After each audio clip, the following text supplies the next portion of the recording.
What's been the backlash over this right here? Has there really been any backlash? I mean, this is my thing. People are always going to talk. You just don't always have to listen.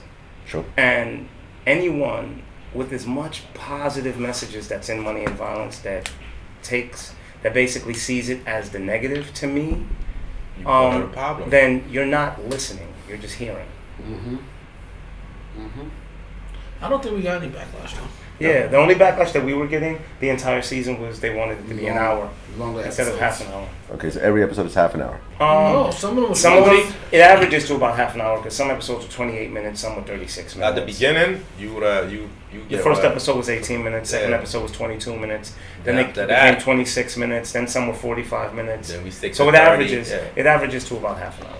Okay. But the last two season finale, it was an hour each. But the bad thing is that we gave it to them 24 weeks back to back. It's 24 episodes. Well, actually it's 26 episodes because the last two were an hour each. Okay.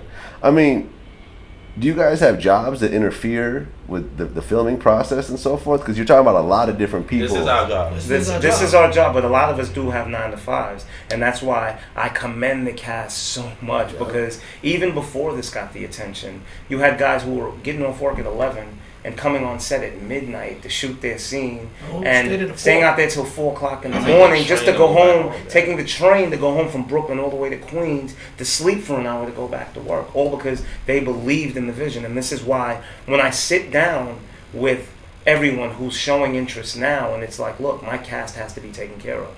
You guys want to sprinkle some seasoned actors? Fine. But I'm going to fight for my cast no matter what. Okay. You know, and that's because yes, I may have created this, I may have written it, but they're just as big a part because without them, I could not have made this happen. And I don't necessarily mean without their bodies, I mean without their belief. There were days that I woke up and didn't feel like shooting, and they're like, no, get your ass up. You got to shoot. So you're telling me that if someone offers you, you know, $10 million for the rights to this, and they go and grab it, redo it, you know, with a whole different cast and stuff like that. It's not happening. It's not happening. And the reason the reason it's not happening is because this was created not as a way for me to make money. I looked at the streets and I said, you know what, something's wrong with the way of thinking. And this was a project that I put out there. It was a spoonful of sugar to help the medicine go down. I could not come to this younger generation as a preacher in a suit at a pulpit. They would reject me automatically. So I had to come to them as what they respect. Yes, I've lived this life. And yes, you know, my name is pretty known out there. So if you don't know, someone within your circle is going to say, you know what, I've heard of this guy. So I'm just basically using that. So now if it comes to a point where someone buys it and the message is removed and this is just for entertainment, then I did this all in vain. It defeats the purpose and I did this for nothing. Then he becomes part of the problem. I become part of the problem, exactly. So who has approached you so far? Everybody. Everyone. Meaning? Everybody. Everyone you can possibly think of. HBO.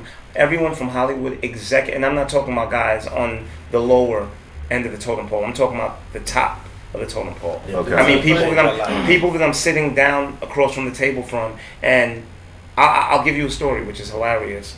I wake up one Friday morning and I get an email, and the email is like, you know, it's an mention from Twitter.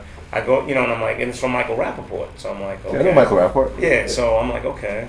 So I go to Twitter and I see 60,000 followers following. I'm like, this isn't Michael Rappaport. Get the hell out of here. So, you know, I ignore it. A couple hours later, I get a call from my manager. He's like, listen, there's a fight at the Garden tonight. You know, I want you guys to go. There's a lot of people there. You know, you need to get your faces out there. So I'm like, it's not really my thing. He's like, come on, let's go. So I'm like, all right. I go get to the Garden, pick up my tickets from Will Call. I'm walking down the aisle, and it's like, oh my God, it's you. And I turn around, it's Michael Rappaport.